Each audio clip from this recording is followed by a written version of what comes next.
Okay guys, so pag-usapan naman natin yung impedance ng mga speakers natin. So nga pala guys, yung concern na to guys is tanong at clarification lang ni Sir JR. So nagpapatulong siya guys kung paano ba daw i-check, ano ba daw yung malaman natin, paano malaman kung ano ba yung impedance ng ating mga speaker at paano ba i-connect ito para maging 8 ohms ba, 4 ohms, parallel, yung series, yung mga ganun. Basta all about impedance. So yung topic natin ngayon guys is for beginner lang guys ha. Yung mga expert, scroll na lang kayo. Okay, so without further ado, let's go! Okay guys, so pag mag-check kayo ng impedance ng iyong mga speaker, make sure na ganito yung itsura ng speaker nyo guys ha. Nakatihaya siya, yung paper cone nasa itaas. Hindi siya nakakulob guys ha. Tapos hanapin niyo yung positive at negative. So i-test niyo siya guys gamit yung tester natin. Ayan, kasi kapag nakakulob siya guys, may tendency, I'm not saying na matatamaan, but may tendency yung cone niya is lulubog. So ma-alter yung pag-reading natin sa kanyang impedance. So dapat nakaangat siya sa ang position niya guys. So, ganyan yung itsura ng pag-test natin. Okay. Okay, ngayon sa setup naman ni Sir JR, no, is meron siyang dalawang, I don't know kung dalawang dual 10 yun kanyang speaker, guys. But nakita ko kasi na dual yung kanyang speaker box. I mean, dual 10 ang kanyang mid-high. So, hindi niya alam, guys, kung paano bang connection para maging safe din sa kanyang amplifier at sa kanyang speaker. So, ganito yun, Sir JR, no? Halimbawa, pagpalagay natin yung ang speaker mo is 8 ohms pareho. Yung D10 at saka isang D10, 8 ohms. Tapos, itong tweeter mo is 8 ohms din. Ngayon, kung gusto mong i-parallel yung dalawang 8 ohms, lagyan natin dito, sir, 8 ohms. Ayan, 8 ohms. Ayan, 8 ohms. Kapag pinarallel mo siya, sir, parallel ibig sabihin, positive to positive, negative to negative, magiging 4 ohms yan siya, sir. Ayan, magiging 4 ohms. 4 ohms yung total. Ngayon, pwede mong pang i-parallel dyan sa Twitter. Ayan, guys, pwede mo pa siyang i-parallel dyan, but make sure, sir, nalagyan mo ng capacitor dito sa may Twitter banda para hindi ma-read ng ating tester ang impedance ng ating Twitter. Kasi na-try ko na din to, sir, no? Dalawang 8 ohms na D10, I mean D12 nga yung nagawa ko dati. Tapos pinarallel ko yung dalawang speaker ko, naging 4 ohms siya. Kahit na nakakabit yung nakaparallel pa siya sa Twitter. So, hindi siya na-read ng aking tester kasi may capacitor siya. So, 4 ohms ang kanyang final impedance. 4 ohms ang kanyang final impedance. Ngayon, safe ba siya sa ating integrated amplifier?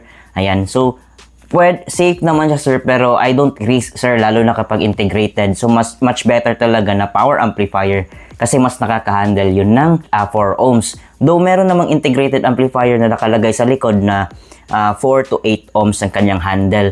Pero sa akin lang, personally, hindi ko siya, as much as possible, hindi ko niloloadan ng 4 ohms per channel kasi iinit yung amplifier. Alas na lang kung power amp talaga. So, yun lang yung para sa akin lang, sir. Okay? So, ngayon, ito yung connection mo sa isang box. Pero halimbawa, sir, dalawa yung box mo, sir, no?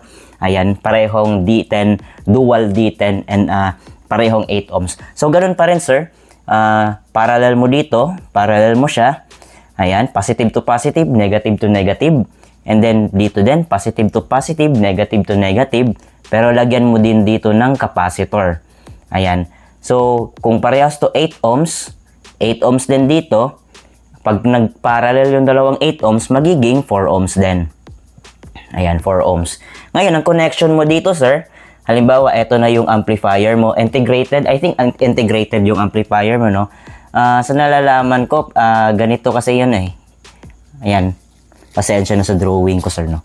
Ayan, positive, negative, parang ganito to yun, sir, di ba? Positive, negative, positive, negative, positive, negative. So, ganito. So, from amplifier, di ba, isang box to, isang box din ito, sir, no? Etong positive niya, sir. Ayan, sa left channel, connect mo dito. Ayan. And then, yung baba niya, negative, connect mo din dito sa negative. Ayan. Ayan, negative.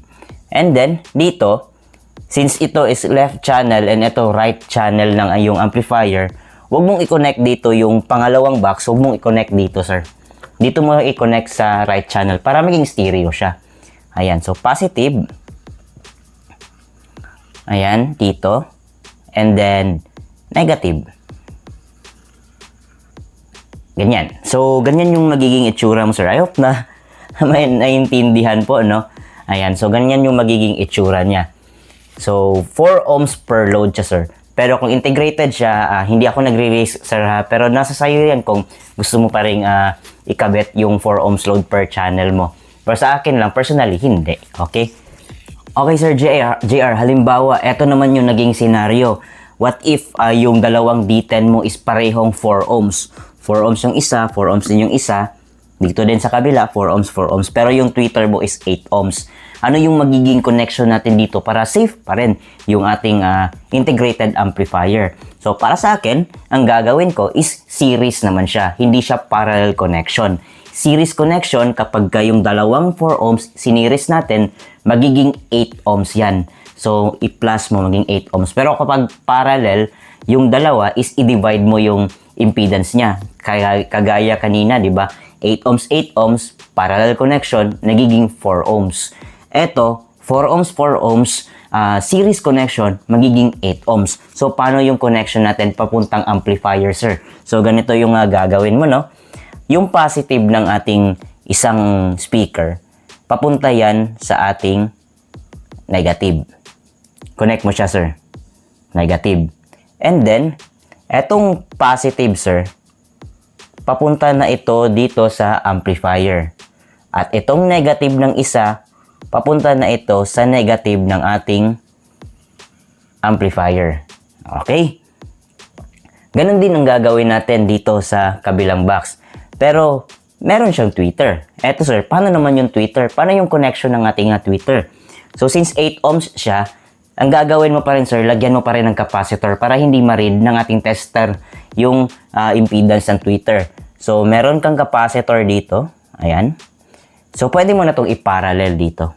Parallel dyan. Parallel dyan. So, okay na okay yan, di ba? So, hindi niya ma-read yung impedance ng tweeter. So, ganyan yung ginawa ko ding box before, sir, no? And okay naman din yung tunog at hindi naman mainit yung amplifier kasi, naka 8 ohms load na siya per channel. So, again, positive ng ating isang speaker, papunta sa negative ng isang speaker, then negative ng speaker, papunta na siya sa amplifier, at ang positive nito is papunta sa amplifier. So, ganun lang din yung gagawin natin sa isang box natin, no? Positive ng isang speaker, papunta dito sa negative ng isang speaker. Then, yung negative ng unang speaker dito, papunta na sa amplifier. At ang positive nito, papunta na din dito sa amplifier. Okay, na-gets? So, ganito pa rin yung gagawin natin. Positive to positive dito, negative to negative dyan, pero may capacitor. So, ang mangyayari is 8 ohms per channel yung load natin. Kahit na 4 yung mga speakers natin. Basta, parehong 4 ohms. Okay? So, Sir JR, I hope na nag-gets mo yung explanation ko kahit paano, no? So, sa lahat ng mga expert dyan regarding sa pag-check ng impedance, parallel and series connection, kindly comment down below kung may mali man akong nasabi or may kulang man sa sinabi ko. Feel free po na mag-comment kayo and para matulungan din natin yung mga beginners kasi I consider myself as beginner, study pa rin ako about sound system. Okay, so hanggang sa susunod. Alright.